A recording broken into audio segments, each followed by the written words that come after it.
আজকে কি রান্না করেছো? আজকে দেখ না, স্পেশাল জিনিস, শুটকি মাছের তরকারি, চিতল মাছের ঝোল। এত বড় মাছ! দেখ না, শুধু মাছের সাইজটা দেখ। তাড়াতাড়ি বস। হ্যাঁ। বস বস, খেতে বস বস বস। এত বড় মাছ! এত বড় মাছ মানে? তুই শুধু দেখ, মাছের পিসের সাইজটা দেখ। স্টার্ট কর স্টার্ট কর, শুটকি মাছ দিয়ে খাওয়া শুরু কর। তুমি স্টার্ট করে দাও।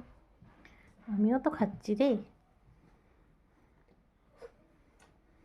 কেমন হয়েছে রে শুটকি মাছের তরকারিটা? ঠিক আছে। আমার তো ফেভারিট দুটো জিনিসই। শুধু মাছের সাইজটা দেখ না।